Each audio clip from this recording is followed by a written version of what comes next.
Washington, a fourth American soldier has been found dead after an ambush in Niger this week that killed 3 United States Army Special Forces and wounded 2, American officials said on Friday.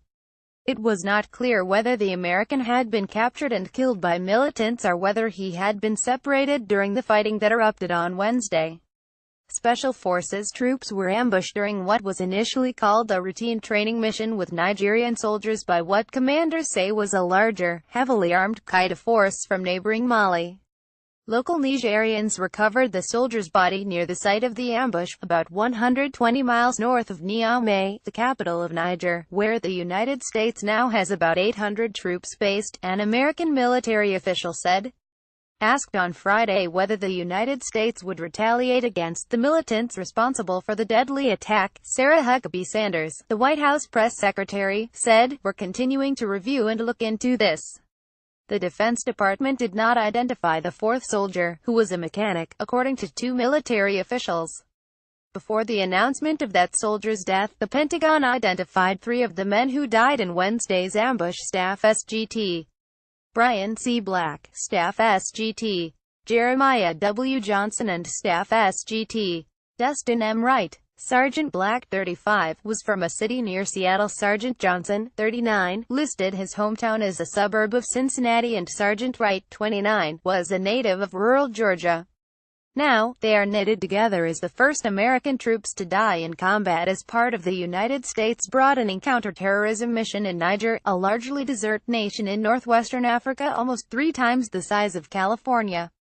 After years of missions in Afghanistan and Iraq, the 3rd Special Forces Group, the unit to which the men were assigned, announced that it was returning its focus to Africa in 2015. The decision came as the United States is relying increasingly on small groups of Special Forces soldiers who, in turn, have borne a disproportionate brunt of casualties. This year, the elite forces have accounted for nearly half of all Army combat deaths. Pentagon officials expressed shock at the deaths in Niger during what commanders had initially said was a routine reconnaissance mission. The American team leaders told their superiors in seeking approval for the mission that there was a low risk of hostile activity in the region close to the border between Niger and Mali. That assessment has come under close scrutiny because that border region has been recently destabilized by cross-border jihadist attacks on the Nigerian army and refugee camps by fighters from al-Qaeda in the Islamic Maghreb, the Qaeda branch in North Africa. In mid-June, the Nigerian army mounted an operation in the same northern Tillaberi region to take on the jihadists. The mission brought together soldiers from across the country. Sergeant Black was a native of Puyallup, Wash, and graduated from Puyallup High School in 2000. He enlisted in the Army in October 2009 and served as a Special Forces medical sergeant. Sergeant Johnson, who listed his hometown as Springboro, Ohio, and enlisted in the Army in 2007, was a chemical, biological, radiological and nuclear specialist. The family of Sergeant Black could not be reached on Friday, and Sergeant Johnson's declined to comment. But in Lyons, GA, the rural town where Sergeant Wright had once been a tight end and defensive end on the high school football team, relatives were trying to process their grief after an ambush so far away.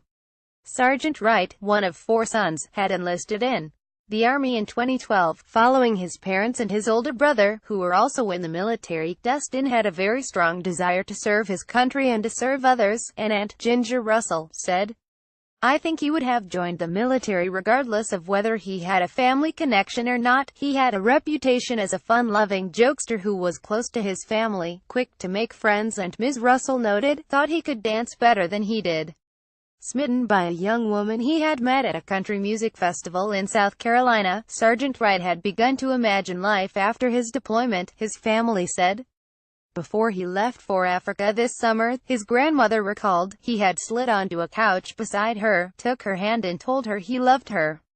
Then, as the two huddled at a going-away party, he said he had met the woman he wanted to marry once he returned home. "This is the girl for me, Granny." Sergeant Wright's grandmother, Elaine Trull, remembered him saying, "Yeah, I like her." Reporting was contributed by Alan Blinder from Atlanta, Kirk Johnson from Seattle, Dave Phillips from Colorado Springs, and Jess Bidgood from Boston.